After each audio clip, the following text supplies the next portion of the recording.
இப்போ வந்து Tamil Nadu medical selection provisional allotment கொடுத்துட்டு நம்மளுக்கு ஆல்மோஸ்ட் ரிசல்ட் டிக்ளேர் பண்ணிடுவாங்க. ஏன்னா இப்போ முடிகிற ஸ்டேஜில் இருக்குது சாய்ஸ் ஃபில்லிங், சாய்ஸ் லாக்கிங்கு. அதே போல் தான் ஆல் இண்டியா போட்டாலையும் எம்சிசியோட சாய்ஸ் லாக்கிங்கு நியரஸ்ட்டுக்கு வந்துருச்சு.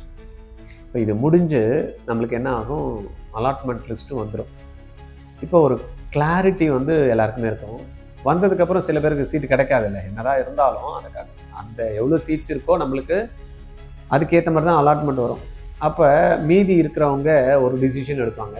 என்ன டிசிஷன்? ஏற்கனவே வந்து தெளிவாக இருந்தவங்க, எனக்கு கொஞ்சம் 10 மார்க் 15 மார்க்கு கவர்மெண்ட் தான் அப்படின்றவங்க என்ன பண்ணுவாங்க, ரிப்பீட் ஸ்டார்ட் பண்ணிட்டு இருப்பாங்க. பட் அந்த 2 மார்க் 3 மார்க் டிஃப்ரென்ஸில், ஒரு 5 மார்க் டிஃப்ரென்ஸில் இன்னும் ஸ்டில் நம்மளுக்கு கிடைக்குமா அப்படின்னு கன்ஃபியூஷனில் இருப்பாங்க இல்லையா? அந்த மாதிரி இருக்கிறவங்க ரிப்பீட் பண்ணணும்னு நினச்சாங்க அப்படின்னா என்ன பண்ணணும், எந்த மாதிரி இன்ஸ்டியூஷன் அவங்க வந்து நோக்கி போகணும், என்ன மாதிரி சப்போர்ட் அவங்க எடுத்துக்கணும், இந்த டீட்டெயில்ஸ் தான் இந்த வீடியோவில் பார்க்க போகிறோம். என் பேர் கோவிந்தராஜ், ஆர்ஜிஆர் அகாடமி சார்பாக உங்கள்கிட்ட பேசி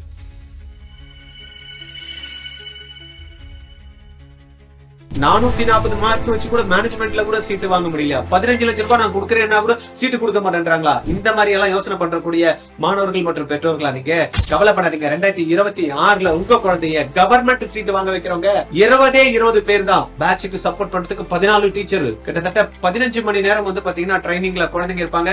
சார் 15 மணி நேரம் தான் எப்படி தூங்குவாங்க? கரெக்டா அவங்களுடைய ஸ்லீப் சைக்கிள் வந்து கரெக்டா இருக்கும். சாப்பாடு, nutritious food, AC class room and தூங்குறதுக்கும் ஏசி, ரைட்டா? இந்த மாதிரி அருமையான ஒரு வாய்ப்புல உங்க குழந்தை இருந்து அடுத்த வருஷம் கவர்மெண்ட் சீட் எடுக்கணும்னு நினைக்கிறீங்களா? என்ன சார் பயங்கர பில்டப்பா இருக்கு, எடுக்கலன்னா நீங்க கட்டக்கூடிய ஃபீஸை ரீஃபண்ட் பண்றவங்க இதை பத்தி தெரிஞ்சுக்கணும்னு நினைக்கிறீங்களா, இல்ல ஜாயின் பண்ணணும்னு நினைக்கிறீங்களா? கீழே லிங்க் கிளிக் பண்ணி உங்களுடைய டீடைல்ஸை கொடுங்க. இல்லனா 8695186953 இந்த நம்பர்ல கால் பண்ணி பேசுங்க. ஆர்ஜிஆர் அகாடமி வந்து பாத்தீங்கன்னா கிட்டத்தட்ட 2013ல ஸ்டார்ட் பண்ண ஸ்தாபனம். All India pre medical test அப்படின்னு இருந்தது இல்லையா? அதுக்காக அப்போ தமிழ்நாட்டில் வந்து மெடிக்கல் எக்ஸாம்ஸ் கிடையாது, என்ட்ரன்ஸு +2 மார்க் வந்து பேஸ் பண்ணி தான் போக வேண்டியிருந்தது. இப்போ 15% நம்மளுக்கு ஆல் இண்டியா நடக்கிற மாதிரி அப்பயும் வந்து பார்த்திங்கன்னா 15% போட்டால் all India pre medical test, PMPDன்னு வச்சுருக்கோம், pre medical pre dental, all India pre medical test, அது ப்ரிலிமினரி அண்ட் மெயின் எக்ஸாம்ஸ் அந்த மாதிரி வச்சுருக்கோம். அதுக்கு நம்ம வந்து ட்ரைன் பண்ணியிருக்கோம். 2007லேருந்து இந்த ஃபீல்டில் இருக்கோம். 2013ல் தான் ஆர்ஜிஆர் அப்படின்ற ஒரு நேமில் வந்து இன்ஸ்டியூட்டை வந்து ஸ்டார்ட் பண்ணி கிட்டத்தட்ட எங்களுடைய பயணங்கள் பார்த்திங்கன்னா ஒரு 15 வருடம் இந்த ஃபீல்டில் வந்து ஒரு எக்ஸ்பீரியன்ஸ் இருக்குது. இப்போ நம்ம எடுக்கக்கூடிய ஸ்டூடெண்ட்ஸ் எப்படி இருக்காங்க அப்படின்னா, ஒரு நார்மல் ஸ்டூடெண்ட், ஏன்னா ஒரு ஆவரேஜாக ரொம்ப க்ரீம் ஸ்டூடெண்ட் அப்படின்னு கிடையாது. ரொம்ப வந்து பார்த்திங்கன்னா எக்ஸ்ட்ராடினரி ஸ்டூடெண்ட்டு, அவங்களுக்கு எல்லா கான்செப்ட்ஸ்லாம் நல்லா தெளிவாக இருக்குது, அவங்க படித்தாங்கன்னா நீட்டாக கிளியர் பண்ணிடுவாங்க அப்படின்லாம் இல்லாமல் ஒரு நார்மல் ஒரு ஆவரேஜ் ஸ்டூடெண்ட்டை நம்ம எடுத்து ஒரு 6 மாதம் ட்ரைன் பண்ணி அவங்களுக்குள்ள அதில் அடுத்த லெவலுக்கு போகக்கூடியவங்க யார் அப்படின்னு ஐடென்டிஃபை பண்ணி அவங்களுக்கு அதுக்கு அடுத்த லெவல் என்ன கொஸ்டின்ஸ் கொடுத்தா பண்ணி அவங்கள வந்து ஜெயிக்க வைக்க முடியும் அப்படின்ற ஃபோக்கஸில் நம்ம வந்து பண்ணிட்டோம். இது சென்னையில் வந்து பார்த்திங்கன்னா அண்ணா நகர், தாம்பரம், இந்த அம்பத்தூர் அண்ட் பெரம்பூர், இந்த இடத்துலலாம் ரொம்ப சக்ஸஸ்ஃபுல்லாக அந்தந்த ஏரியா சுற்றி இருக்கக்கூடிய மாணவர்களுக்கு ஹெல்ப் பண்ணுறோம். மெயின் கேம்பஸ் அப்படின்னக்கூடிய அண்ணா நகரில் ரெசிடென்ஷியல் நம்ம வந்து ப்ரொவைட் பண்ணுறோம். ஏன்னா த்ரூ அவுட்டு தமிழ்நாட்டில் இருந்து நிறைய மாணவர்கள் வந்து இங்கே வந்து படிக்கிறதுக்கு வராங்க. குக்கிராமனில் இருக்கக்கூடிய மாணவர்கள் கூட ஆர்ஜிஆர் அகாடமிக்கு வந்து படிக்கிறாங்க. அப்படின்றதுனால அவங்களுக்கு தேவையான அந்த ரெசிடென்ஷியல், ஒரு ஹாஸ்டல் போனால் அந்த குழந்தைங்களுக்கு சில ப்ராக்டிக்கல் சேலஞ்சஸ் இருக்கிறதுனால நாமளே என்ன பண்ணியிருக்கோம், அப்பார்ட்மெண்ட்ஸை ஹையர் பண்ணி குழந்தைங்களுக்கு தேவையான ஃபுட்டை நம்மளே ப்ரிப்பேர் பண்ணி கொடுக்கணும். இது வந்து நம்ம சென்னையில் அண்ணா நகரில் மட்டும் இந்த கேம்பஸில். ஸ்டூடெண்ட்ஸும் இனிஷியல் ஸ்டேஜில் 2015ல் நம்ம நீட் லான்ச் பண்ணப்போ தமிழ்நாட்டில் வந்து எந்த இடத்துலையும் நீட் ட்ரைனிங் இருக்காது. அதனால் சென்னை வந்து படிக்கக்கூடிய மாணவர்கள், அதுவும் கிராஷ் கோர்ஸ்லேயே ஒரு 2000 பேர் 3000 பேர் அப்படின்ற மாதிரி சென்னையில் வந்து படித்தாங்க. அந்த டைமில் மார்க் ரொம்ப கம்மி இருந்ததுனால நிறைய குழந்தைங்க ஆர்ஜிஆர் மூலமாக சீட்டு வாங்கிட்டு இன்றைக்கி மெடிக்கல்லாம் முடிச்சுட்டு வெளியில் வந்துட்டு பிஜி பண்ணுற ஸ்டேஜில் இருக்காங்க. ஏன்னா கிட்டத்தட்ட நீட்டு வந்து 2015 லான்ச் ஆச்சு. 15 லான்ச் பண்ணி வேண்டான்ட்டாங்க. 16 லான்ச் பண்ணி தமிழ்நாடு கவர்மெண்ட்டு வேணான்ட்டாங்க. 17 இங்கே போயிட்டுருக்கு. இப்போ 17, 18, 19, 20, 21, 22, 23, 24, இப்போ 25க்கான அட்மிஷன்ஸ் வந்து கிட்டத்தட்ட 9 வருடங்கள். குழந்தைங்க வந்து நிறைய பேர் இன்றைக்கி பிஜி சில பேர் கம்ப்ளீட் பண்ணுற ஸ்டேஜில் இருக்காங்க. நிறைய பேர் வந்து பார்த்திங்கன்னா எம்பிபிஎஸ் முடித்தவங்களும் இருக்காங்க. கரண்டில் ஃபஸ்ட் இயரில் வந்து நிறைய குழந்தைங்க த்ரூ அவுட் தமிழ்நாட்டில் இருக்கக்கூடிய காலேஜஸில் இருக்காங்க. அவங்க எல்லாம் பெஸ்ட்டு பர்ஃபார்மராக இருக்காங்க. காலேஜில் போனதுக்கப்புறம் ஆவரேஜ் ஸ்டூடெண்ட் தான், பட் பெஸ்ட்டு பர்ஃபார்மராக அந்த குழந்தைங்க இருக்காங்க. அந்த அளவுக்கு வந்து பார்த்திங்கன்னா அவங்கள பேஸ் நல்லா ஸ்ட்ராங் பண்ணி ஒரு டிசிப்ளின்டு ஸ்டூடெண்ட்டாக அவங்கள வந்து எடுத்துகிட்டு போயிருக்கு. ஓகே, நம்ம டாபிக் வந்துடலாம். இப்போ ரிசல்ட் வந்து கொடுத்துருவாங்க. ஏன்னா ரிசல்ட் வந்து தமிழ்நாடு மெடிக்கல் செலெக்ஷன் போர்டோ இல்லைன்னா வந்து பார்த்திங்கன்னா எம்சிசியோ இப்போ நம்மளுக்கு ஆல்மோஸ்ட் ஃபைனல் ஸ்டேஜில் வந்து இப்போ ப்ரொவிஷனல் அலாட்மெண்ட்டு, அதுக்கப்புறமா அலாட்மெண்ட் 6ஆம் தேதி ரிசல்ட் சொல்லியிருக்காங்க. 2 பேருமே 6ஆம் தேதி ரிசல்ட்ஸ் வர்றது வந்து பார்த்திங்கன்னா ரொம்பவே அரிதான விஷயம். அதுவும் Tamil Nadu and all India quota. ஏன்னா இது ஒரு அட்வான்டேஜ் ஸ்டூடெண்ட்ஸ். இங்கே எடுத்தால் என்ன பண்ணுறது, அங்கே எடுத்தால் என்ன பண்ணுறது, அங்கே டேட்டு முடிஞ்சுன்னு சொல்லி என்ன பண்ணுறது, இப்படிலாம் குழப்பங்கள் இருக்குது. 2மே ஒரே நாளில் வர்றதுனால இது வேணுமா அது வேணுமா, ரைட்டா? கரெக்ட் தானே? கையில் வந்து ஒன்றுத்தில் வந்து பார்த்தீங்கன்னா ஐஸ்கிரீம் வச்சுருக்காங்க, ஒன்றுத்தில் ஸ்ட்ராபெரி இருக்குது, ஒன்றுத்தில் வெண்ணிலா இருக்குது. வெண்ணிலா வேணுமா ஸ்ட்ராபெரி வேணுமா, 2மே ஐஸ்கிரீம் தான். உனக்கு என்ன ஃப்ளேவர் பிடிக்கும் அப்படின்ற மாதிரி செலக்ட் பண்ணுற மாதிரி இன்றைக்கி ஒரு நல்ல ஒரு ஆப்பர்ச்சுனிட்டி இருக்குது. இதில் செலக்ட் பண்ணி நம்ம வந்து போகிறவங்க சந்தோஷமாக போயிடுவாங்க. பட் இந்த 2 மார்க்கு 3 மார்க்கு அதே மார்க்கு ஒரு 10 மார்க் கீழே இருக்கிறவங்க, அப்படி ரேஞ்சில் இருக்கிறவங்க கூட வந்து பார்த்திங்கன்னா கவர்மெண்ட் இல்லைன்னா கூட செல்ஃப் ஃபினான்ஸ் கவர்மெண்ட் காலேஜஸ் ஒரு 20-30 மார்க் வரைக்கும் இறங்கி வரலாம். செல்ஃப் ஃபினான்ஸில் வந்து பார்த்திங்கன்னா ஒரு கவர்மெண்ட் சீட்டு ஒரு 500 மார்க் முடியுதுன்னா ஒரு 470 மார்க் வரைக்கும் பிசி கேட்டகரிக்கு இறங்கி வரத்துக்கு தப்பே இல்லை, இறங்கி வரலாம். ஒரு 30 மார்க் 470 வரைக்கும் கிடைக்கும் அப்படின்னு ஒரு 30 மார்க், எனக்கு உதாரணத்துக்கு சொல்கிறேன், எவ்வளோ மார்க் முடியுதோ அதுலேருந்து ஒரு 30 மார்க் இறங்கி வரலாம். அப்போ ஒரு வருஷத்துக்கு ஒரு 10 லட்ச ரூபா செலவு பண்ண முடியும். 10லேருந்து ஒரு 12 லட்ச ரூபா வரைக்கும் செலவு பண்ண முடியும் அப்படின்றவங்க செல்ஃப் ஃபினான்ஸோட கவர்மெண்ட் சீட்டை எடுத்துகிட்டு போயிடலாம். திருப்பி ரிப்பீட் பண்ணணும்னு அவசியம் இல்லை, ரைட்டா? சார் எங்களுக்கு பணமே பிரச்சனை இல்லை சார், ஏக்கச்சக்கமாக கொட்டி கிடக்குது அப்படின்னு நினைக்கிறவங்க ஒரு 400 மார்க்குக்கு மேலே இருந்தால் மேனேஜ்மெண்ட்டுக்கு ட்ரை பண்ணி மேனேஜ்மெண்ட்டில் சீட் கிடைச்சாலும் போயிடலாம். அதுக்கும் வந்து பார்த்திங்கன்னா ஆல்மோஸ்ட்டு 15 லட்ச ரூபா ப்ளஸ் ஒரு 20 to 22 lakhs செலவு பண்ண முடியும். நம்மளுடைய இன்கம் லெவலில் எதுவுமே பாதிக்காது அப்படின்றவங்களும் போயிடலாம். ஒரு 300 மார்க்குக்கு மேலே இருக்குது. அகைன் நான் சொன்ன மாதிரி பணம் என்ன சார், பணம் இன்றைக்கி இல்லைன்னா கூட நாளைக்கு சம்பாரிச்சுப்பேன், பையன்தான் சார் முக்கியம், குழந்தை தான் சார் முக்கியம், அவங்களுக்கு செலவு பண்ணாமல் யாருக்கு சார் செலவு பண்ணிட போகிறேன் அப்படின்னு நினைக்கிற பேரண்ட்டு கூட இருக்காங்க. அவங்களும் வந்து பார்த்திங்கன்னா டீம்டு யூனிவர்சிட்டி அப்ளிகேஷன் போட்டுட்டு இருந்தாங்கன்னா சீட்டு அவங்களுக்கும் கிடச்சிரும். அவங்களுடைய பாடம் அடுத்த ஸ்டெப்பு போயிடும். பட் இப்போ நம்ம பார்க்குறது என்னென்னா, மார்க்கும் இருக்குது, செல்ஃப் ஃபினான்ஸ் காலேஜும் கிடைக்கும், ஆனால் சீட்டு வாங்க முடியாது, பணம் இல்லை. எங்களுக்கு கவர்மெண்ட் கிடைச்சாதான் சார் பண்ண முடியுமா, வருஷத்துக்கு 1 லட்ச ரூபா ஓகே சார், அதுவும் இந்த 5 வருஷத்துக்கு நாங்கள் 5 லட்ச ரூபா கொடுத்து பண்ணுறதே எங்களுக்கு வந்து சிரமம் அப்படின்றவங்க முக்கியமாக வந்து கவனிக்க வேண்டியது என்னென்னா, ரிப்பீட் போகணும்னு நிறைய பேர் நினைப்பாங்க. ஏன்னா அவங்க விட்டுட்டும் போக மாட்டாங்க. அவ்வளோ வந்துட்டோம், இன்னும் கொஞ்சம் பண்ணால் என்ன அப்படின்னு அந்த குழந்தைக்கு வந்து அந்த உந்துதல் இருக்க தான் செய்யும். பேரண்ட்ஸும் அவங்களுக்கு ஹெல்ப் பண்ண முடியாத ஒரு சுச்சுவேஷனில் இருப்பாங்க. ஒரு 10 லட்சம் கொடுத்து அந்த குழந்தைக்கு நம்ம போக வைக்க முடியலையே அப்படின்னு அந்த வருத்தம் வந்து அந்த பேரண்ட்டுக்கு இருக்கும். கண்டிப்பாக எதனா நகை வச்சு பண்ணிடலாம், அதை வச்சு பண்ணிடலாம் அப்படின்னா கூட அந்த குழந்தை சொல்லும், வேணாம்ப்பா வேணாம், இதுக்கு உங்களுக்கு கஷ்டம். ஏன்னா அந்த குழந்தைக்கு அந்த கஷ்டம் தெரியும். வேணாம், நான் இன்னொரு வாட்டி ட்ரை பண்ணுறேன் அப்படின்ட்டு நிறைய குழந்தைங்க லாஸ்ட் டைமும் இந்த மாதிரி பார்டர் மார்க் வரப்ப அதே தான் வந்து ட்ரை பண்ணியிருக்காங்க. அதில் சில குழந்தைங்க வந்து பார்த்திங்கன்னா சக்ஸஸ்ஃபுல்லாக இன்றைக்கி சீட்டு வாங்க போகிறாங்க.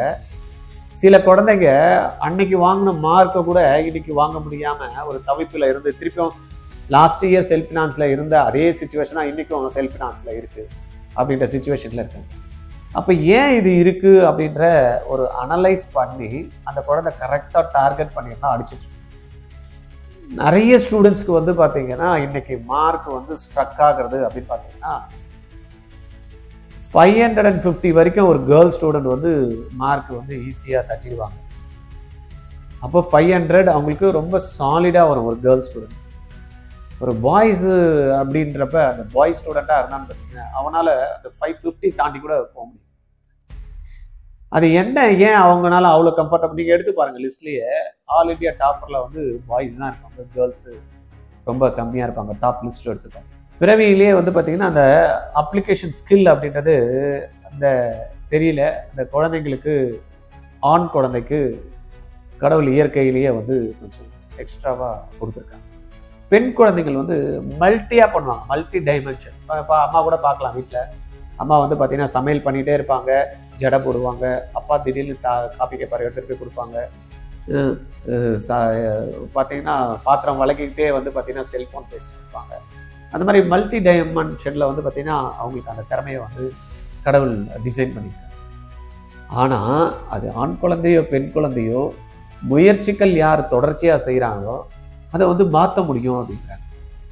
அப்போ எந்த குழந்தை இருந்தாலும் என்ன பண்ணியிருக்கணும், இப்போ ரிப்பீட்டர்ஸ் போகணும் அப்படின்னு முடிவு பண்ணிட்டா அவங்க லாஸ்ட் டைம் என்ன மிஸ்டேக் பண்ணியிருக்காங்க அப்படின்றத அனலைஸ் பண்ணணும். இப்போ அனலைஸ் பண்ணுறதுல நாங்கள் இப்போ நிறைய குழந்தைங்களை மீட் பண்ணப்ப ஒரே ஒரு விஷயம் நம்ம கண்டுபிடிச்சது அப்படின்னா ஃபிசிக்ஸ் தான் சார் எங்களுக்கு கஷ்டம் அப்படின்ற குழந்தைகள் தான் வந்து பார்த்தீங்கன்னா நிறைய இருக்கு. அப்போ ஃபிசிக்ஸ் கஷ்டம் அப்படின்னா அது என்ன பண்ணணும், ஃபிசிக்ஸை வந்து எந்த இடத்துல நம்மளுக்கு கஷ்டம் வருது அப்படின்றத பார்க்கணும். இப்போ டீச்சர்ல கிட்ட போய் நம்ம போய் பேசுகிறப்ப அவங்க என்ன சொல்கிறாங்க, ஃபிசிக்ஸ் வந்து என்ன கிவன் டேட்டான்னு நான் கொடுத்தேன்னா பசங்க டக்கு டக்கு டக்குன்னு போட்டுடுறாங்க சார் அப்படின்னு. அப்போ அந்த கிவன் டேட்டா ஐடென்டிஃபை பண்ணி எடுக்கிறதுக்கு அந்த குழந்தைக்கு அந்த நாலேஜ் வந்து இல்லை. அப்போ அந்த நாலேஜ் கிவன் டேட்டா என்னன்றத வேணும் அப்படின்னா அந்த கான்செப்சுவல் கிளாரிட்டி வந்து ரொம்ப தெளிவாகவே இருக்கணும். அப்போ அந்த தியரி ரொம்ப முக்கியம். நிறைய பேர் என்ன பண்ணுறாங்கன்னா எனக்கு வந்து ஃபிசிக்ஸில் ப்ராப்ளம்ஸ் ப்ராப்ளம்ஸ்னையே போட்டுட்டு இருக்காங்களே தவிர அவங்களுக்கு அடிப்படையில் என்ன தேவை அப்படின்ற விஷயத்த அனலைஸ் பண்ணி அதை சார்ட் அவுட் பண்ணி பேசிக்கை கம்ப்ளீட்டாக வந்து லேர்ன் பண்ணி கான்செப்ட்ஸை வந்து கிளாரிட்டி எடுத்துக்கிட்டு அதுக்கப்புறம் வந்து பார்த்தீங்கன்னா அந்த ப்ராப்ளத்தை அப்ரோச் பண்ணி இருந்தாங்க அப்படின்னா கண்டிப்பாக இன்னைக்கு நிறைய குழந்தைங்க போயிட்டு இருப்பாங்க. ஆனால் அது இண்டிவிஜுவலாக குழந்தைக்கு பண்ண தெரியாது. ஏன்னா இன்னைக்கு இந்த பார்டர் மார்க்ல மிஸ் ஆனவங்க எல்லாம் பார்த்தீங்கன்னா ஃப்ரீயா கிளாஸ் கொடுக்குறேன் அப்படின்ட்டு நிறைய பேர் கூப்பிடுறாங்க, வாப்பா. ஏன்னா அவங்களுக்கு என்னன்னா ஐயோ இவன் இவ்வளோ மார்க் எடுத்துட்டானே, இவன் அடுத்த வாட்டி வந்து இன்னும் கொஞ்சம் படிச்சிருவான், ஏற்கனவே படிச்சிருக்கான், இன்னொரு வாட்டி படிச்சுக்கிட்டானா மார்க் எடுத்துருவான், இவனுக்கு சீட்டு கிடைச்சிரும், இவன் சீட்டு கிடைச்சதுன்னா நம்ம இன்ஸ்டியூட்டுக்கு பேரு அப்படின்ட்டு ஃப்ரீயா வந்து நிறைய பேர் என்ன பண்றாங்க, அந்த குழந்தைங்களை என்ரோல்மெண்ட் பண்ணிக்கிறாங்க ஃப்ரீயா. ஆனா அந்த குழந்தைங்களுக்கு தேவையான அனைத்து விஷயங்களையும் அந்த இன்ஸ்டியூட்ஸ் கொடுக்குறா அப்படின்னா இல்லை, அந்த பையன் படிச்சாதான் உண்டு. ஏன்னா அந்த மாதிரி ஃப்ரீயா எடுக்கிறவங்க பார்த்தீங்கன்னா ஒரு 100-150 பேரை ஒரு கிளாஸ்ல போட்டுட்டாங்க அப்படின்னு வச்சுங்களேன். திருப்பியும் டீச்சர் அவங்களுக்கு கொடுக்கணுமா, நம்ம தான் ஃப்ரீயா கொடுக்கணுமா? அவனை படிக்கிறான்ல, அவனுக்கு ஒரு கொஸ்டின் பேப்பரை கொடுத்தா அவன் படிச்சுப்பான், ஒரு மெட்டீரியல் இருந்தால் பார்த்துப்பான், ஒர்க் ஷீட் கொடுத்தா பார்த்து பண்ணிட்டு இருப்பான் அப்படின்றது தான் அந்த எண்ணமா இருக்கும் அந்த இன்ஸ்டியூட்ஸ்க்குலாம். அந்த குழந்தைய உட்காந்து படிக்க வச்சு பண்ண வச்சு என்ன தெரியல அப்படின்றத பார்க்கறதோ அந்த மாதிரி இருக்காங்க. அப்ப நீங்க ஒண்ணு அனலைஸ் பண்ணணும், ரெண்டாவது உங்க குழந்தைக்கு என்ன மாதிரி சப்போர்ட் இருந்தா அடுத்த லெவலுக்கு போகும் அப்படின்றத நீங்க பார்க்கணும். அந்த பிசிக்ஸ்ல எல்லாம் வந்து பாத்தீங்கன்னா பேசிக்ஸ் தெரியலன்னா பேசிக் டீச்சர் சொல்லி கொடுக்கணும், கான்செப்ட்ஸை நல்லா தெளிவு பண்ணணும், அதுக்கப்புறம் அந்த குழந்தைக்கு சம்ஸ் கொடுக்கணும், அந்த குழந்தை பண்ணுதா பண்ணலையா அப்படின்றத ப்ராக்டிஸ் பண்ண வைக்கணும், கொஸ்டின்ஸை கொடுத்து தெரியலன்னா அந்த குழந்தைக்கு சொல்லி கொடுக்கணும். அந்த மாதிரி யாரெல்லாம் டாப் ஸ்கோர் இருக்காங்க பாருங்க, அவங்களுக்கு அந்த கவனம் செலுத்தக்கூடிய ஒரு கிளாஸஸ் பேட்சஸ் எங்க அமைஞ்சிருக்கோ அதுல தான் நீங்க பண்ணணும். அதுல தான் ஆர்ஜிஆர் வந்து ஸ்டாண்ட் பண்ணும். ஒரு நார்மல் ஒரு ஆவரேஜ் ஸ்டூடெண்ட்னா கூட அவனுக்கு என்ன தேவை அப்படின்றத ஐடென்டிஃபை பண்ணி அந்த குழந்தைக்கு உட்கார்ந்து டீச்சர் சொல்லி கொடுத்து புரிய வச்சு அந்த சம்மை சால்வ் பண்ணக்கூடிய எபிலிட்டியை இன்க்ரீஸ் பண்ணி திருப்பியும் பண்ண வச்சு அந்த ஸ்பீடை வந்து கொடுக்குறோம் பாருங்க. அதுக்கு தான் இந்த ஸ்பெஷல் ரிப்பீட்டர்ஸ் பேட்ச். இந்த ஸ்பெஷல் ரிப்பீட்டர்ஸ் பேட்ச் ஃபீஸு ஜாஸ்தியா இருக்கலாம், ஆனா உங்க குழந்தைக்கு சீட் எடுத்து கொடுக்கும். ஆனா நீங்க நிறைய பேர்கிட்ட போய் ஜாயின் பண்ணுவீங்க பாருங்க, ஃபீஸ் இல்லாம. அடுத்த வருஷமும் அதே மாதிரிதான் நிலைமை இருக்கும். நீங்க வேணா செக் பண்ணி பாருங்க, லாஸ்ட் இயர் எங்க நீங்க ஃப்ரீன்னு சொல்லி போனீங்களோ அந்த இடத்துல உங்க குழந்தை ஸ்ட்ராங்கா ஒர்க் பண்ணி தான் வந்திருக்கும். உங்க குழந்தை ஒர்க் பண்ணாம இன்னைக்கும் அதே குறையும், ஆமா நான் தான் வந்து பிசிக்ஸ்ல விட்டுட்டேன்னா அந்த இடத்துல அந்த கவனிப்பு இருந்திருக்காரு. அப்ப நீங்க தயவு செய்து கவனிக்க வேண்டிய விஷயம், ஆர்ஜிஆரோட ஸ்பெஷல் ரிப்பீட்டர்ஸ் பேட்ச் உங்களுக்கு ஹெல்ப் பண்ணணும்னா ஹெல்ப் பண்ணும். ஏன்னா காலையில எழுந்ததுல இருந்து அந்த குழந்தைக்கு வந்து பாத்தீங்கன்னா என்ன தேவை அப்படின்றத ஒரு டீச்சர் ஐடென்டிஃபை பண்றாங்க. என்ன தெரிஞ்சிருக்கு அப்படின்றது வந்து பாத்தீங்கன்னா ஒரு டெஸ்ட் வச்சு ஒரு லிஸ்ட் அவுட் பண்றோம். ஒரு டெஸ்ட் வைக்கிறோம் அப்படின்னா ஒரு சில கொஸ்டின்ஸ் மட்டும் ஒரு கிளாஸ்ல ஃபுல்லாவே பண்ணலன்னா அந்த கிளாஸ்ல அந்த கான்செப்ட்ஸை வந்து அந்த இன்னொரு வாட்டி ரீடீச் பண்ணணும் அப்படின்னு. அப்போ அந்த கான்செப்டை வந்து திருப்பியும் வந்து ரீடீச் பண்ணணும். அது பண்ணணும், இண்டிவிஜுவலா வந்து இது பண்ணாதான் பண்ண முடியும். ஒவ்வொரு குழந்தைக்கும் ஒவ்வொன்று மிஸ் இருக்கும். இப்போ நம்ம 50 கொஸ்டின் கொடுக்குறோம்னா ஒரு கொஸ்டின் வந்து பார்த்தீங்கன்னா நான் சொன்ன மாதிரி ஒரு கொஸ்டின் 100% பேர் வந்து பண்றதில்ல, சில பேர் வந்து 50% கொஸ்டின்ஸ் பண்றதில்ல, சில பேர் மட்டும் தான் பார்த்தீங்கன்னா சில கொஸ்டின்ஸ்ல வந்து பண்றதில்ல. அப்போ அந்த குழந்தைக்கு வந்து பார்த்தீங்கன்னா டிஃப்ரெண்ட் அப்ரோச் தேவைப்படும். ஒரு கம்பைன்டு பேட்ச்ல வந்து ஒரு டீச்சர் வந்து ஓரியன்ட் பண்ணி இதை படிச்சுக்கோ, இதை செஞ்சுக்கோ, இதை பண்ணிக்க, இதெல்லாம் செஞ்சா வந்துடும் அப்படின்னா அந்த குழந்தை வந்து அதுல டவுட் இருந்ததுன்னா கேட்க முடியாது. 150 பேர் நான் பார்க்குறேன், நிறைய இடத்துல 150 200 பேர்லாம் வச்சு பேட்ச் கொடுக்குறாங்க. அதெல்லாம் வச்சு எப்படி குழந்தைய வந்து சிறப்பான குழந்தையா இல்லை அவனுக்கு இருக்கக்கூடிய டவுட்ஸை ஒரு குழந்தையினால கிளியர் பண்ண முடியும்? ஒன்றும் இல்லை, அந்த டீச்சர்கிட்ட நீங்கள் பேர் கேட்டாலேயே அந்த டீச்சருக்கு அந்த பேர் தெரியாது, ரைட்டா? அப்போ இதை வந்து நீங்கள் பகுத்து அறிஞ்சு பார்த்து பண்ணணும். இது ரொம்ப முக்கியமானது. ரெண்டாவது, நீங்கள் படிக்கிறதுக்கு போறீங்க, அங்கே தங்கி தான் படிக்கணும் அப்படின்றப்ப ரொம்ப சொகுசு எதிர்பார்க்க கூடாது. அது ரொம்ப முக்கியம். கம்ஃபர்டபுளா இருந்தோம்னா அழகா படுத்துப்போம், ஜாலியா தூங்குவோம், போனை கையில வச்சுட்டு மொபைல் பார்க்குறோம், மொபைல் நோண்டுவோம். அப்புறம் வந்து பார்த்தீங்கன்னா ஆன்லைன்ல நான் அந்த கிளாஸை பார்க்குறேன், இந்த கிளாஸஸ் பார்க்குறேன், நிறைய டைவர்ஷனு. ஒரு கான்செப்டை 5 நிமிஷத்துல டீச்சர் வந்து நேரடியாக சொல்லிடுவாரு. ஆனா இந்த வீடியோ பார்த்துட்டு இது வரும், இது கரெக்டா, ஓ இதுவும் காட்டுறாங்க, இது பார்க்கலாமா, இது பார்க்கலாமா அப்படின்னு சின்ன ஒரு 5 நிமிஷம் படிக்க வேண்டிய தெரிஞ்சுக்கக்கூடிய ஒரு கான்செப்டுக்கு அந்த மொபைலை வச்சுக்கிட்டு பார்த்தீங்கன்னா டைம் வேஸ்ட். அப்போ அந்த டைம் வேஸ்ட்ன்றது மட்டும் இல்லாமல் அந்த கண்ணில் பார்க்கக்கூடிய அந்த ஸ்க்ரீனிங் வந்து பார்த்தீங்கன்னா லைட் வந்து பவரை வந்து மங்கி கொடுக்கும். அதுவும் நைட்டில் குழந்தைங்க வந்து பார்த்தீங்கன்னா நைட்டில் உட்காந்து நான் அதை முறைச்சிக்கிட்டே இருக்காங்க பாருங்க. தூங்கக்கூடிய அவரில் தூங்கணும். கரெக்டாக வந்து பார்த்தீங்கன்னா குழந்தை வந்து 11 மணிக்கு தூங்கிடணும், சாயந்தரம் 8 மணிக்கு சாப்பிடணும். இதை வந்து மெயின்டைன் பண்ணணும். காலையில் 9 மணிக்குள்ள சாப்பிடணும். அப்போ இந்த சிஸ்டம் கரெக்டாக இருக்கா அப்படின்றத பார்க்கணும். உங்களுக்கு சாப்பிட்ற டைம்ல சாப்பிடணும், தூங்குற டைம்ல உங்க குழந்தை தூங்குதா அப்படின்னு பார்க்கணும். இன்னைக்கு இருக்கிறது வந்து பார்த்தீங்கன்னா நம்ம பயோ கிளாக்கே சேஞ்ச் ஆயிடுச்சு. ஒவ்வொருத்தரும் ஒரு டைமுக்கு போறாங்க அப்படின்றப்ப இன்னைக்கு வந்து பார்த்தீங்கன்னா மனநிலைமை சரியில்லை, ஒரு வந்து ஃபோக்கஸ்ட் இல்லை. சில குழந்தைங்களாம் பார்க்கலாம், நீங்க நைட் எல்லாம் உட்காந்து படிச்சுட்டு இருக்கோம், கிளாஸ்ல உட்காந்து தூங்கிட்டு இருக்கோம், மெமரி பவரே இருக்காது. நல்லா உட்காந்து எல்லாம் பண்ணிட்டு தான் இருக்கும், ஆனால் மெமரி பவரே இருக்காது. ஏன்னா மாலையில இருந்து படிச்சதை ரூம்ல அப்படியே செதறி கிடக்கிறத எடுத்து எங்கெங்க வேணுமோ அதெல்லாம் அடுக்கி வைக்கிற மாதிரி நைட்ல அந்த 10 மணிக்கு 11 மணிக்கு தான் வந்து பாத்தீங்கன்னா நம்ம பிரெயின் வந்து அதை பண்ணுது. அந்த டைம்ல நீங்க என்ன பண்ணுவோம், ரெஸ்ட் கொடுக்கணும். அந்த டைம்ல உட்காந்து நைட் எல்லாம் 11 12 மணிக்கு 1 மணிக்கெல்லாம் சில இடத்துல கிளாஸ் போடுறாங்க. எப்படி நியாயம் சொல்லுங்க? 11 மணிக்கு படுத்து தூங்கிடணுன்ற இடத்துல நைட் எல்லாம் உட்காந்து 12 மணிக்கு 2 மணிக்குன்னா அந்த குழந்தை எஃபர்ட் போட்டுருக்கோம், நைட் எல்லாம் எஃபர்ட்ஸ் போட்டுதுப்பா, என் குழந்தை தூங்காமல்லாம் அந்த இடத்துல போய் படிச்சுதுப்பா, ஆனா மார்க் வரல. எப்படி வரும்? வராது. அப்ப அந்த சிஸ்டமேட்டிக் அப்ரோச் பண்ணக்கூடிய ஒரு கிளாஸ் உங்களுக்கு அமைஞ்சிருக்கா அப்படின்னு பார்க்கணும். ஆர்ஜிஆர் அகாடமி வந்து பாத்தீங்கன்னா குழந்தை வந்து 11 மணிக்கு தூங்கக்கூடிய வேலை மட்டும் தான் பார்க்கணும் அப்படின்றதான் நம்ம ஸ்ட்ரிக்டா வச்சிருக்கோம். அதே போல நைட்ல போனு நாட் அலௌடு. எதுக்கு போனு? டீச்சர் இருக்காங்க உங்களுக்கு சப்போர்ட் பண்றதுக்கு. நைட் எல்லாம் வந்து பாத்தீங்கன்னா நீங்க அழகா படிச்சதை படுத்து தூங்கிட்டு போக்கஸ்டா காலையில விழித்து எழுந்ததுக்கு தான் ட்ரைனிங் வேணுமே தவிர நைட்டெல்லாம் உட்காந்து திருப்பியும் அந்த டீச்சர் சொல்லி கொடுத்து இந்த டீச்சர் போட்டு குழப்பிட்டு அந்த அடுக்கண்டெல்லாம் நீங்க எல்லாம் இன்னும் என்ன பண்றீங்க, தள்ளி விடுறதுக்கு தான் பாக்குறீங்களே தவிர போக்கஸ்டா எடுத்து வந்து அறையில அடுக்கிறதுக்கு நீங்க அதுக்கான டைம் கொடுக்கணும். அப்ப காலையில இருந்து படிச்சுட்டு இருக்கோம் அப்படின்னா அதை அடுக்கிறதுக்கு கண்டிப்பா டைம் கொடுக்கணும். அந்த மாதிரி நீங்க கொடுக்குறீங்களா? இல்ல உங்களுக்கு அந்த மாதிரி கரெக்டா வந்து 11 மணிக்கு கம்ப்ளீட் பண்ணி உங்களை வந்து படுக்கிறதுக்கு அலோவ் பண்றாங்களா? நீங்க படிக்கக்கூடிய இடத்துல ரெசிடென்ஷியல் ப்ரோக்ராம்ல பாருங்க, ஆர்ஜிஆர் இஸ் கிவிங் டைம். கரெக்டா 11 o'clock படுத்துடணும், காலையில 5 மணிக்கு எழுந்துடும். அப்ப இந்த பயோ கிளாக் வந்து பாத்தீங்கன்னா ஆட்டோமேட்டிக்கா உங்களுக்கு சேஞ்ச் ஆனதெல்லாம் உங்களுக்கு கரெக்டா வர ஆரம்பிக்கும். அந்த சிஸ்டம் வந்து பாத்தீங்கன்னா கரெக்டா அந்த தூங்கக்கூடிய டைமை நம்ம வந்து கொடுக்குறோம். அதுல சில குழந்தைங்க தூங்காம உட்கார்ந்துருக்குது, அதை மானிட்டர் பண்ணணும். அது மானிட்டர் பண்றாங்களா அப்படின்றத பார்க்கணும். அதே போல நான் சொன்ன மாதிரி காலையில 8 மணிக்குள்ள சாப்பிட்றாங்களா, 9 மணிக்குள்ள சாப்பிட்றணுன்றாங்க. பிரேக்ஃபாஸ்ட் நைட் எல்லாம் வந்து பாத்தீங்கன்னா நம்ம சாப்பிட்டதுக்கு அப்புறம் நைட்டு கிட்டத்தட்ட 8 மணிக்கு சாப்பிட்ட குழந்தை வந்து காலையில 12 மணிக்கு வரைக்கும் பாத்தீங்கன்னா அந்த வயிறு வந்து எம்டியா இருக்கணும். தூங்குறதுக்கு முன்னாடி 2 ஹவருக்கு முன்னாடி சாப்பிடணும். அதை வந்து நம்ம அஷ்யூர் பண்றோம். ஆர்ஜிஆரோட ஸ்பெஷல் ரிப்பீட்டர்ஸ் பேட்ச் வந்து நைட்டு 8 மணிக்கு குழந்தைய சாப்பிட வைக்கிறோம். சாப்பிட்டுட்டு தூங்குறதுக்கு 9, 10, 11 மணி 3 மணி நேரம் கேப் கொடுக்குறோம். அப்ப அந்த செரிமானம் நடக்குது, தூங்குறதுக்கான வாய்ப்புகள் இருக்கு. நிறைய பேர் என்ன பண்ணுவாங்க, நிறைய இடத்துல கடன்னு போயிட்டு 11 மணிக்கு சாப்பிட்றது, அப்புறம் அப்படியே 11 மணிக்கு சாப்பிட்டு அப்படியே 11:30 மணிக்கு படுத்துறது. செரிமானமே இருக்காது, பிரச்சனைகள் நிறைய வரும். ரைட்டா? இதெல்லாம் இல்லாம இருக்கா அப்படின்றத பார்க்கணும். இதை மீறி இதெல்லாம் வருது அப்படின்னா அந்த குழந்தை வந்து பாத்தீங்கன்னா அதுக்கான போக்கஸ்ல இல்லைன்னு அர்த்தம்.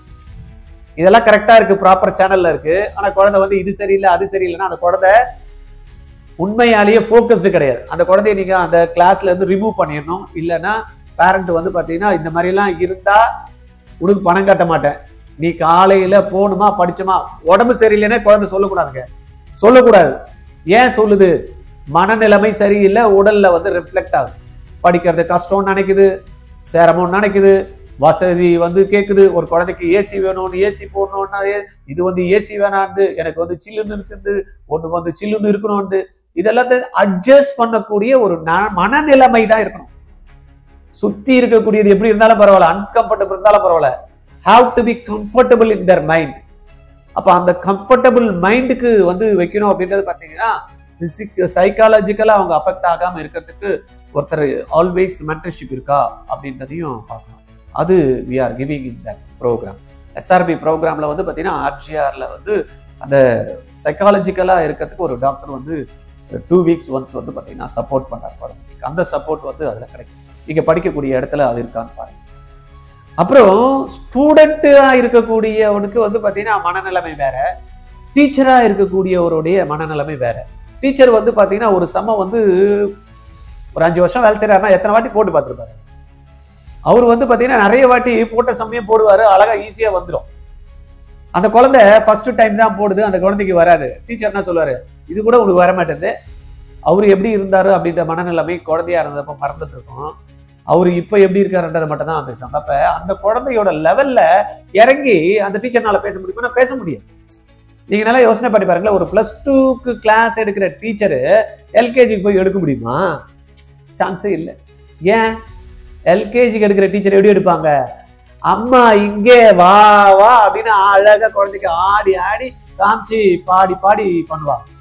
ஆனா +2 டீச்சர் ஆடுவாரா பாடுவாரா? ஏய் நேரா பார், இங்க பார், இப்படி பார், இப்படி செய், கவனி அப்படின்னு. அவருடைய சொல்லி கொடுக்குற மெத்தடே வேற. அந்த மாதிரி சொல்றப்பதான் அந்த குழந்தைக்கு புரியும், இந்த மாதிரி சொல்றப்பதான் இந்த குழந்தைக்கு புரியும். அந்த ஆங்கிள் இருக்கிறவரு எப்படி வந்து இறங்கி வருவார் வரமாட்டார். அப்ப உங்க குழந்தைக்கு ஏற்கனவே இந்த மாதிரியான கிளாஸஸ்ல படிச்சு சாதிச்ச பசங்களே வந்து கூட ஹெல்ப் பண்ணா எப்படி இருக்கும்? செமையா இருக்கும்ல. அந்த மாதிரி சென்னையில நம்ம வந்து ஆர்ஜிஆர் ஃபங்க்ஷன் ஆகுறதுனால எம்எம்சி, ஸ்டான்லி, கீழ்பாக்கு, இஎஸ்ஐசி இந்த மாதிரி சுத்தி இருக்கக்கூடிய காலேஜ்ல இருந்து பாத்தீங்கன்னா ஐஐடி, எங்கடா ஐஐடி வந்தது மெடிக்கல்னு பாக்குறீங்களா?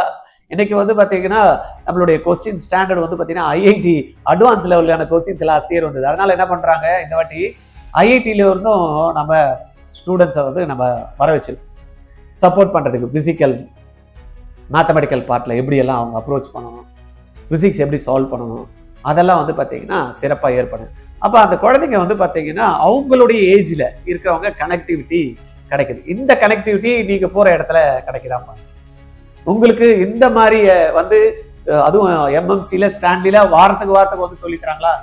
சான்ஸே இல்லை. சென்னையில இருந்தா பரவாயில்ல, எல்லாமே சுத்தி எங்க கிடக்குதுன்னு பாருங்க.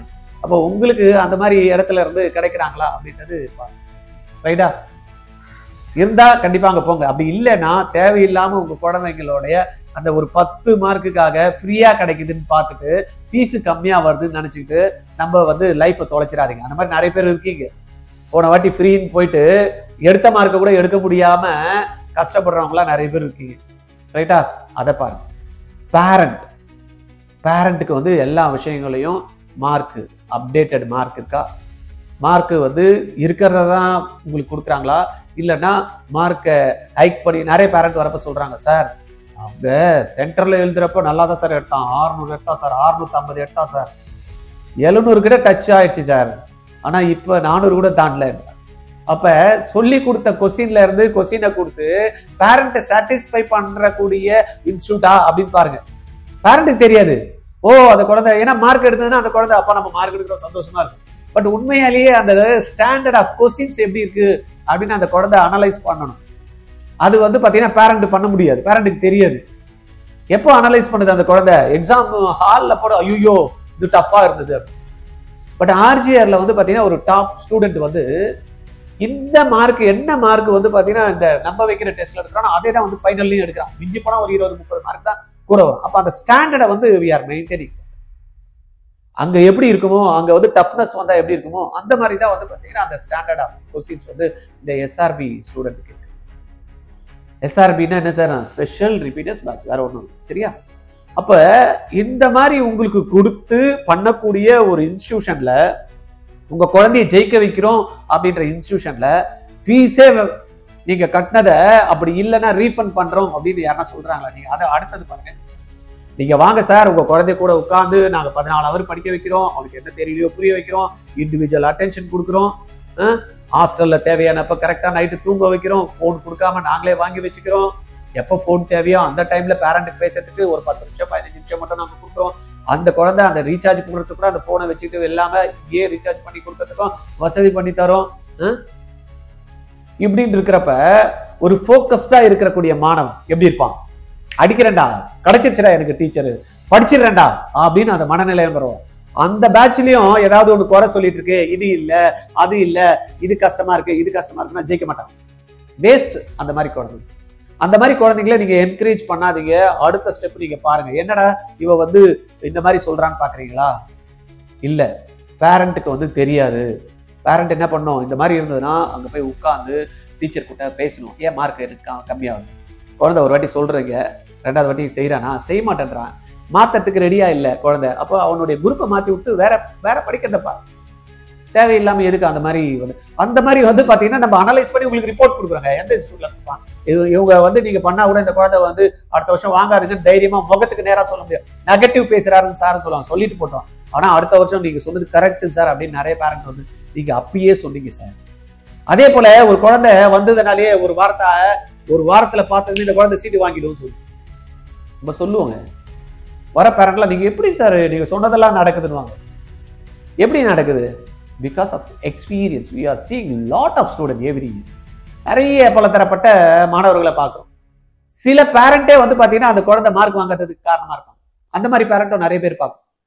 இது செய்யக்கூடாது அதை செய்யக்கூடாது வந்து இன்ஸ்டியூட்டுக்கு வந்து அட்வைஸ் பண்ணுவாங்க. நீங்க இப்படி பண்ணணுங்க, அப்படி பண்ணணுங்க, அப்படி செய்யணுங்க, இப்படி செய்யணும், நீங்க வீட்டில் வச்சு இதெல்லாம் செஞ்சுக்க வேண்டியதானே, எதுக்கு அதுக்கு இன்ஸ்டியூட் அப்படின்ற மாதிரிலாம். அப்ப உங்க குழந்தை ஜெயிக்கணும், உங்க குழந்தை வந்து பாத்தீங்கன்னா கவர்மெண்ட் சீட்டு வாங்கணும், அதுக்குன்னு ஒரு ப்ரோக்ராம் வச்சிருக்கோம், அதுல நீங்க ஜாயின் பண்ணணும் அப்படின்ட்டு இருக்கிறப்ப அந்த மாதிரி ஃபோக்கஸ்டு இன்ஸ்டிடியூஷன் தான் ஆர்ஜிஆர் அகாடமி. ரைட்டா? இதை வந்து நீங்க தெளிவு பண்ணணும். உங்க குழந்தைய எடுத்துட்டு வந்து நீங்க சேர்க்கிற மாதிரினா இன்ஸ்டியூட் என்ன சொல்லுதோ அதை மட்டும் தான் செய்யணும். சிலதெல்லாம் வந்து பாத்தீங்கன்னா குழந்தைய மோல்ட் பண்றதுக்கு சில விஷயங்கள்லாம் வந்து அன்கம்ஃபர்டபுளா இருக்கும். சில விஷயங்கள்லாம் பரவாயில்ல, அந்த குழந்தை வந்து செஞ்சே தான் ஆகணும். நாளையில எழுந்துக்கணும், நைட்டு படுக்கிறப்ப படுக்கணும், போன் யூஸ் பண்ணக்கூடாதுன்னா யூஸ் பண்ணக்கூடாது, சாப்பிட்றது கரெக்டா சாப்பிடணும். நான் சாப்பிடவே மாட்டேன், என்னது இதை சாப்பிட மாட்டேன் அதை சாப்பிட, இதெல்லாம் சொல்லவே கூடாது. இதெல்லாம் வந்து பாத்தீங்கன்னா முறைப்படுத்துறோம். ஏன்னா நம்ம எக்ஸாம் எழுத போவோம், பசி எதுவுமே இல்லை, கிடைக்கிறத தானே சாப்பிடணும். அப்போ அந்த இடத்துல சாப்பிட்டு இன்டைஜஷன் இது சாப்பிடக்கூடாது. அதனால இதெல்லாத்தையும் அவாய்ட் பண்ணும். அதே போல வந்து பாத்தீங்கன்னா அந்த எக்ஸாமினேஷன் ஹாலு எப்படி அந்த எக்ஸாம்ல போய் டென்ஷன் பண்ணுவாங்களோ அந்த மாதிரி தான் வந்து பாத்தீங்கன்னா ஒரு டென்ஷனை கிரியேட் பண்ணி கொடுக்கும். படிக்கக்கூடிய ஹாலில் வந்து பாத்தீங்கன்னா திடீர்னு ஒரு சேஞ்சஸ் வைப்போம். ஏன்னா அந்த குழந்தை அதை அடாப்ட் பண்ணிட்டு மாத்திக்கிறதுக்கு ரெடியா இருக்கணும். பாத்தீங்கன்னா போன வருஷம் நிறைய பேர் கேஸ் போட்டாங்களே, எங்களுக்கு மழை வந்துருச்சு, எழுத முடியல, கரண்ட் கண்ணு தெரியல, எங்களுக்கு வந்து பாத்தீங்கன்னா காத்து அடிச்சுட்டே இருந்தது, மழை வந்து சொயின்னு அடிச்சுட்டே இருந்தனால அந்த காதுல அதெல்லாம் அடிக்கதான், அதெல்லாம் செய்யதான் செய்யும். ஆனா what is your focus? You have to right the test. எந்த விதமான டிஸ்டர்பன்ஸ் வந்தாலும் நீ வந்து என்ன பண்ணும், ஃபோக்கஸ்ட் எங்க இருக்கணும், படிக்கிறதுல தான் இருக்கணும், எக்ஸாம்ல தான் இருக்கணும். அந்த மாதிரி வந்து பாத்தீங்கன்னா நம்ம வந்து பாத்தீங்கன்னா சில டைம்ல அந்த கிளாஸஸ் எல்லாம் சேஞ்ச் பண்ணுவோம். அதை வந்து பார்த்து பசங்க ஐயோ எனக்கு இது கம்ஃபர்டபுள் இல்லை, அது கம்ஃபர்டபுள் இல்லை அப்படிதான் இருக்கும். அதை நீ அடாப்ட் பண்றக்கூடிய கெப்பாசிட்டி ரைஸ் பண்றாங்க. எந்த இன்ஸ்டிடியூஷன்ல அந்த மாதிரி பண்றாங்க? அந்த மாதிரி பார்த்து பயந்து ஓடினவங்க எல்லாம் இருக்காங்க ஆர்ஜிஆர் அகாடமி. பட் அதை பார்த்துட்டு சீட்டு வாங்கிட்டு வந்து பசங்க சொல்றாங்க. அன்னைக்கே வந்து பாத்தீங்கன்னா எக்ஸாம் எழுதுறப்ப சார் வந்து நோயின்னு ஏதாவது இன்ஸ்டிடியூஷன் சொல்லிட்டு இருப்பாரு. என்னடா இது இப்படி பார்த்துட்டே இருந்தோம். ஆனா ஒரு காலகட்டத்துக்கு அப்புறம் விடு, நம்மளுக்கு எதுக்கு, நம்ம எழுதணும் அப்படின்ற மைண்ட் செட்டுக்கு வந்துட்டோம். இதேதான் வந்து பாத்தீங்கன்னா அங்க போய் எக்ஸாம்ல எழுதுறப்ப பக்கத்துல இருந்து வந்து பேசிட்டு இருந்தாங்க, பசங்க கிட்ட இதெல்லாம் நோண்டிட்டு இருந்தாங்க. ஆனா என்னுடைய கான்சன்ட்ரேஷன் இருந்தது எக்ஸாம்ல தான் இருந்தது, நான் ஜெயிச்சிட்டேன் அப்படின்னு பசங்க வந்து சொல்றாங்க. எப்படி இருக்கு பாருங்க. இந்த மாதிரி எல்லாம் எங்கெங்க பண்ணுவாங்க? இந்த மாதிரி ஒவ்வொன்றத்தையும் பார்த்து பார்த்து பார்த்து வந்து பண்ணக்கூடிய ஆர்ஜிஆரோட ஸ்பெஷல் ரிவிடன்ஸ் பேட்ச்ல நீங்க ஜாயின் பண்ணீங்க அப்படின்னா உங்க குழந்தை கவர்மெண்ட் சீட்டு எடுக்கிறது உறுதி. அப்படியும் மிஞ்சி போய் உங்க குழந்தை எடுக்கலன்னா நீங்க கட்டக்கூடிய டியூஷன் ஃபீஸை ரீஃபண்ட் பண்றாங்க. ஒரு டீச்சரு கிளாஸ்ல பிசிக்ஸ் எடுக்கிறதுக்கு ஒரு டீச்சர் போடுவாங்க, கெமிஸ்ட்ரி எடுக்கிறதுக்கு ஒரு டீச்சர் போடுவாங்க, பயாலஜி எடுக்கிறதுக்கு ஒரு டீச்சர் போடுவாங்க. பட் ஆர்ஜிஆர்ல பிசிக்ஸ் சொல்லி கொடுக்கறதுக்கு ஒருத்தர், டவுட் கிளியர் பண்றதுக்கு ஒருத்தர், பிராக்டிஸ் செஷன்ல ஒருத்தர், 3 பேர், கெமிஸ்ட்ரிக்கு 3 பேர். யார் போடுவா? 12 டீச்சருங்க 20 பேருக்கு. இந்த மாதிரி எல்லாம் நீங்க போகக்கூடிய இடத்துல அந்த டீச்சர் சப்போர்ட்ஸ் இருக்கான்னு பாருங்க. அதுவும் யாருக்கு இருக்கணும், யார் மார்க் வாங்குறானோ அந்த குழந்தைக்கு வந்து பாத்தீங்கன்னா இந்த சப்போர்ட் சிஸ்டம் இருக்கணும். நிறைய இடத்துல ஃப்ரீன்னு சொல்லி சேர்த்துட்டு மொத்தமா வச்சுட்டு இந்த ஒர்க் ஷீட் கொடுக்குறேன், பண்ணு, டெஸ்ட் வைக்கிறேன், எழுது, இந்த டெஸ்ட்ல நீ வரையாண்டு அந்த குழந்தைக்கு ஏற்கனவே இருக்கிறத வச்சு அவன் இம்ப்ரூவ் ஆனாதான் உண்டே தவிர புதுசா எதுவுமே இம்ப்ரூவ் ஆகணும். ரைட்டா? அதனால ஏமாந்து போயிடாதீங்க, மிஸ் ஆயிடாதீங்க. கரெக்டா ஆர்ஜிஆரோட 15ஆம் தேதி ஆகஸ்ட் ஒரு ப்ரோக்ராம் வச்சிருக்கோம் பாருங்க, அதுல நீங்க ஸ்டார்ட் பண்ணுங்க. இப்ப யாரெல்லாம் அந்த பார்டர் மார்க்ல மிஸ் ஆகிறீங்களோ நெக்ஸ்ட் இயர் கேரண்டிங்க ஆர்ஜிஆர். ரைட்டா? கேரண்டி. உங்களுக்கு வந்து நான் வந்து சீட்டு, கவர்மெண்ட் சீட்டை நான் வாங்கி கொடுக்கறதுக்கு எங்க டீச்சர்ஸை வந்து ஃபோக்கஸ் பண்ணி வாங்க வைக்கிறதுக்கு, என்ன தெரியலையோ குழந்தைய வந்து தெரியல அப்படின்றத நாங்களே ஐடென்டிஃபை பண்ணி நாங்களே அதை ரெக்டிஃபிகேஷன் கொடுக்கணும். இது குழந்தை அது பண்ண மாட்டேங்குது, இது செய்யல அப்படின்றது இல்லாம, செய்யலைன்னா செய்யலன்னு சொல்லலாம். ஒரு 2 வாட்டி ஐடென்டிஃபை பண்ணுவேன், 2 வாட்டி சொல்லுவேன். செய்யலைன்னா யூஸ் இல்லை. மாத்திக்கிறதுக்கு யார் ரெடியா இருக்காங்களோ அவங்க தான் வந்து பாத்தீங்கன்னா சக்சஸ்ஃபுல்லா வராங்க. மாறவே மாட்டேன்றவங்க ஒண்ணுமே பண்ண முடியாது. ரைட்டா? அப்ப இதெல்லாம் சேலஞ்சஸ் இருக்கும். அப்ப உங்க குழந்தைக்கு நீங்க சொல்லுங்க, போற இடம் எப்படின்னா இருக்கட்டும், காத்து வராம இருக்கும், சில்லுன்னு இருக்கும், திடீர்னு கரண்ட் போவோம், ஏசி இல்லாம இருக்கும், ஃபேன் வந்து சுத்தாம இருக்கும், லைட் எரியாது. இதெல்லாம் வந்து you are testing by God. புரியுதா? திடீர்னு கரண்ட் போகுது, எக்ஸாம் எழுதிருப்ப, பதட்டப்படாத. உனக்கு அடுத்த வாட்டியும் அங்க நடந்ததுன்னா நீ எக்யூப் ஆயிடணும் அப்படின்றதான் உனக்கு. ஐயோ எனக்கு கரண்ட் போயிடுச்சு, இன்னைக்கு நான் டெஸ்ட் எழுத முடியலையே, எனக்கு மார்க் வரலையே சொல்லக்கூடாது. போனா கூட எழுதுறதுக்கு ரெடியா இருக்கணும். அதுதான் வந்து பாத்தீங்கன்னா RGR student experiencing before writing main exams. ரைட்டா? இதெல்லாம் அழகா வந்து பாத்தீங்கன்னா பக்குவமா அழகா நம்ம சொல்லித்தரோம். யூஸ் பண்ணிக்கிடுங்க. உங்க குழந்தை ஜெயிக்கணும், உங்க குழந்தை கவர்மெண்ட் சீட்டு வாங்கணும் அப்படின்னா பெஸ்ட் அகாடமி சென்னையில ஆர்ஜிஆர். அதுவும் 20 ஸ்டூடெண்ட் தான். பர்சனல் அட்டென்ஷனு, இண்டிவிஜுவல் கேரு. சாப்பாடை பத்தி நீங்க கவலைப்பட தேவை. காலையில எழுந்ததுமே குழந்தைக்கு டீயோ காஃபியோ பாலோ எது வேணுமோ அதை அழகா கொடுக்கலாம். ஆனா அது வந்து பாருங்க, இது டீ காஃபி இதெல்லாம் வந்து ரொம்ப முக்கியம் கிடையாது, இதெல்லாம் யூஸ் பண்ணக்கூடாது. ஆனா என்ன பண்றது, ஏற்கனவே சொல்றல, காலையில எழுந்ததுமே என் குழந்தை டீ குடிக்காம இருக்காது, என் குழந்தை பால் குடிக்காம இருக்காது, என் குழந்தை வந்து காஃபி குடிக்காம இருக்காதுன்னா it's a bad habits. Bad habits. But என்ன பண்றது, பேரண்ட் வந்து பழக்கி வச்சிருக்காங்க. அந்த டீ குடிக்கலாம் அந்த குழந்தை எழுந்துக்க மாட்டாங்க, கிளாஸ்ல வந்து தூங்குது. கேட்டா பேரண்ட் பழகிடுச்சுங்க. அப்ப ஒரு கெட்ட விஷயம் நல்லது இல்லைன்றதே பழகுதுன்னா ஒரு நல்ல விஷயம் ஜெயிக்கிறதுக்கு ஏன் மாத்திக்க கூடாது, ஏன் பண்ணக்கூடாது? அந்த கொஸ்டின் உங்க குழந்தைகிட்ட கேளுங்க. எனக்கு பிசிக்ஸ் வரல, எனக்கு பிசிக்ஸ் வரலன்னா பிசிக்ஸ் வராதுக்கு என்ன ரீசன்? மேக்ஸ் தெரியல, கால்குலேஷன்ல மேக்ஸ் கத்துக்கோ, உட்காரு, ஒரு 3 ஹவர் உட்காரு, 3 ஹவர் உட்கார்ந்து ட்ரிகோனோமெட்ரி கத்துக்கோ, டிஃபரன்ஷியல் கால்குலஸ் கத்துக்கோ, அல்ஜிப்ரா கத்துக்கோ, இதெல்லாம் கத்துக்கோ. கத்துக்காமே எனக்கு வரல வரல வரல வராது அடுத்த வருஷமும். அப்ப அதை கத்துக் கொடுக்கறதுக்கு ஆள் இருக்கிறப்ப, டீச்சர் இருக்கிறப்ப அதை சொல்றதை எடுத்துக்கிட்டு பண்றதுக்கு ரெடியா இருக்கிறதுக்கு ரெடியா இருக்கா உங்க குழந்தைன்னு கேள்வி. எனக்கு ஆசை மட்டும் இருந்தா போதாது, அதை அடையறதுக்கு தேவையானதை நான் செய்யறேன்னா அப்படின்றத அந்த குழந்தை பார்க்கணும். சரியா? அதனால உங்களுக்கு அந்த குழந்தை விஷயங்களை சொல்லி புரிய வைக்க முடியலன்னா பரவாயில்ல, டைரக்டா அழைச்சிட்டு வாங்க. நான் சொல்ற சில விஷயங்கள், உங்க குழந்தை வந்து மெடிக்கல் தான் போகணும், அதுவும் நான் கவர்மெண்ட் சீட் தான் வாங்கணும்னு நினைக்குது, ஆனா மார்க் கம்மியா இருக்கு, இதெல்லாம் செஞ்சாதான் வரும் இல்லைன்னா வராது அப்படின்றத தெளிவா சொல்றதுக்கு ரெடியா இருக்கேன். நானும் அதை கூட இருந்து செஞ்சு கொடுக்கறதுக்கும் ரெடியா இருக்கேன். ஆனா அந்த குழந்தையும் ரெடியா இருக்கு, நீங்களும் ரெடியா இருக்கீங்க ஃபீஸ் கட்டுறதுக்கு அப்படின்னா 8695186953 இந்த நம்பர்ல கால் பண்ணி இமிடியேட்டா அட்மிஷன் போட்டுங்க. இமிடியேட்டா அட்மிஷன் போடுங்க. Don't question us. நாங்க என்ன சொல்றோமோ நீங்க அதை செய்யுங்க, இல்லைன்னா உங்க ஃபண்டை ரீஃபண்ட் பண்றோம், இல்லைன்னா உங்க குழந்தை சீட்டு வாங்கல அப்படின்னா நான் ஃபண்டை ரீஃபண்ட் பண்றேன். இந்த கேரண்டி யாருங்க கொடுப்பா? யாருமே கொடுக்க மாட்டாங்க.